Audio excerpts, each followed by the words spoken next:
Hey everyone and welcome back. You guys know how this works. You send in the fascinating stuff you find online and, well, we deep dive into it. And this one, wow. Just wow. I know, right? Kebabs. Who doesn't love a good kebab? But this isn't just any kebab joint. This is the Kebab King of Iran we're talking about. Mustafa Hosseini, yeah. This video, it's a real treat. And, I think we're going to uncover so much more than just how to grill the perfect kebab. Totally. I mean, I'm already hooked just watching Mustafa in action. Up before sunrise, the guy's got energy for days, and the passion he brings to his craft, it's infectious, man. Infectious. Oh, absolutely. And you can tell he really cares about using the freshest ingredients. That's crucial in Iranian cuisine. But it was the tea ritual that got me. Like, that's something else. Right. That black kettle, the coals, the fresh sugar cane. Is that a common thing, like a typical morning routine in Iran? Oh, yeah. Super common. The tea ritual, it's not just about the drink itself. It's about taking a moment, slowing down, connecting with people. And that smoky flavor from the coals, I bet that adds something really special. It does. Gives it this earthy, almost sweet taste. Now, watching Mustafa prep the meat, there's this part where he mentions a haram vein that has to be removed. I gotta admit, I'm not familiar with that term. Yeah, so that goes back to the concept of halal, which is central to Islamic dietary practices. Basically, halal means permissible, and haram means the opposite, things that are forbidden. Okay, got it. Yeah. So removing that vein, it's about ensuring the meat is prepared in accordance with Islamic law. Exactly. It's about respect for tradition and religious beliefs, which is really important in Iranian culture. Absolutely. And then there's this hilarious bit where Mostafa's talking about tachin, this traditional Iranian rice dish. He jokes that if people saw how it was made, they might not want to eat it. That's so funny. And, every chef has those moments, those little behind-the-scenes secrets. Right. It's like the magic of cooking, but then Mm. there's also the messy reality. Totally. But with tachin, the end result is worth it.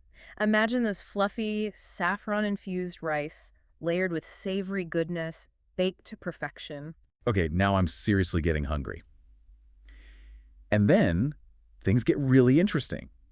Mustafa announces he's going to make the biggest kebab in Qom. Yeah, you can feel the energy shift, like he's stepping up to a challenge. And what's the deal with kebabs in Iranian culture? Are they like a big deal? Huge. They're more than just food. Kebabs represent hospitality, celebration, community. You'll find them everywhere, from street vendors to fancy weddings. So Mustafa going for this biggest kebab title, it's a statement. Totally. Yeah. It's about pride, showmanship, pushing the boundaries and creating something truly special. Okay, let's break down his kebab making process a bit. He grinds the meat only once, which seems odd. I mean, wouldn't grinding it twice make it more tender? You'd think so, but actually grinding it once gives the kebab a coarser texture, which many people prefer. It's all about finding that perfect balance. Interesting. And then he shapes each kebab by hand, super carefully. It's an art, really. And then there's the grilling. Those techniques over coals, they're passed down through generations. It's about more than just following a recipe, right? Way more. It's about mastering a craft. The heat, the timing, the subtle adjustments. It's all about experience and intuition. And even the way Mustafa eats the kebab, he talks about taking small bites, savoring the flavors, respecting the effort. There's like a whole etiquette to it. Exactly. It's about mindfulness, appreciation, and connecting with the food and the people you're sharing it with. It's easy to get lost in all the deliciousness, but then Mustafa randomly mentions the price of coal. And it's like, oh yeah, there's a whole other side to this. Right. Economics of street food, the Yeah. cost of ingredients, the fuel, everything's got to be factored in. It's a good reminder that even something as simple as a kebab has a story, a whole chain of events and people that made it possible. Absolutely. And speaking of stories, did you catch the bit where someone speaks Kurdish in the video? Yeah, I was kind of surprised by that. Iran is a really diverse country, linguistically and culturally. You've got Persian, Kurdish, Azeri, and many other languages spoken there. It's a beautiful tapestry. Man, this has been such a cool deep dive. We started with kebabs and ended up exploring so much more Iranian culture, tradition, even economics and linguistics. And that's the power of food, right? It opens up these doors to understanding different cultures and connecting with them on a deeper level. Okay, so today we're going deep into Iranian kebabs. Yeah. And we found this amazing YouTube video Okay. of this guy who's like the Kebab King of Qom. Wow. It's so cool. The Kebab King. Yeah, so I mean, we love food stories here, Of course. but this is like next level. I love it. It's like you get the food, Right. you get the culture, Yeah. you get like Iran. The whole thing. Yeah, all through this one like super passionate chef. I mean, what is more universal than food? Like, it connects all of us. Totally. It's something we all understand. Yeah. Like, no matter where you're from, you got to eat. And everyone has their own. Everyone has their own Kind of like traditions with food. Yeah, absolutely. And it's just so cool to see Exactly. like how much pride he has in his work. You can see it. It just like radiates off of him. And it's contagious. Yeah. Because you're watching him and you're like, I want some of that. Like I want to feel that passionate about what I'm doing. Totally. So, let's dive in. This Kebab King, he starts his day with this ritual that I had like never seen before. Okay. He makes herbal tea. Okay. Like right on the coals. Oh, wow. Yeah. And he says he does this like every few days. Interesting. And like the kettle is like black. Oh, wow. From just constantly being on the fire. So it's like it's amazing. Part of the flavor at this point? Oh, yeah. Totally infused. Right. Yeah. But then he does this thing where he shows this vein in the meat. Mm-hmm. And he says it's haram. Haram. Which means like forbidden. Right. So it's like a religious thing. Yeah, it's really interesting to see that kind of intersection of like faith and food. Yeah. Which, we see in a lot of different cultures. For sure. Like kosher practices. Exactly. There are certain parts of the animal that aren't eaten for religious reasons. Yeah. And it's just like a little detail. But it's a really powerful detail. Yeah. Because it tells you so much about how important faith is. Yeah. In everyday life in Iran. Totally. Even something as simple as making kebabs. It's infused. It's right there. Yeah. It's present. Yeah. Okay, so then he moves on to the saffron. All right, the good stuff. Oh, and he's so careful with it. As he should be. Like he's not just sprinkling it. Right. He's like toasting it. Yes. And crushing it. Yeah. It's like a whole process. It's almost like a ritual. It is. The way he does it. Yeah, it's beautiful. It's like he's paying respect to the saffron. Yeah, and he even says that.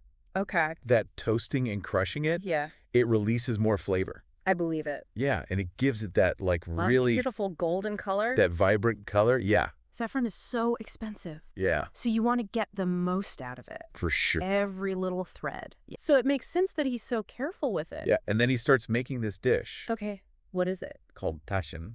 Tashin. Like a rice, an egg, and saffron casserole. That sounds amazing. Oh, it looks so good. Yeah. But he like tries to hide the recipe from the camera. He's like, no, this is my secret. Yeah, like he's like covering it up. He's like, you can't have this one. Yeah, and it's so funny. Like his little culinary weapon. Yeah, exactly. He's like, I'm going to keep this one to myself. Yeah, so speaking of like pride in his work. Yeah. This Kebab King is like. Oh my gosh. He's not shy. He's not shy. He's like boasting about his kebabs. Oh, I love it. He's like, I have the freshest meat. Oh, I have the biggest kebabs in Qom. That's a good claim to fame. Yeah. And then he says that he only grinds the meat once. Okay. Because if you grind it twice, it gets too soft. Interesting. He's like, it's all about the texture. So there's like a science to it. There is. It's not just...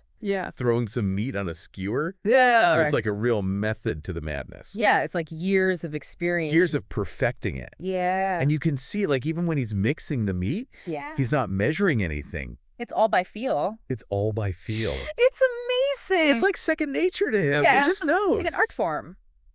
It is. Yeah. Okay. And then you see him interacting with customers. Okay, yeah. And it's so fun. Right. Like he's teaching them the proper way to eat kebab. Oh, really? Yeah. He's like, no. You got to do it like this. Like there's a technique. There is a technique. I love that. Yeah. And then he's offering a VIP kebab.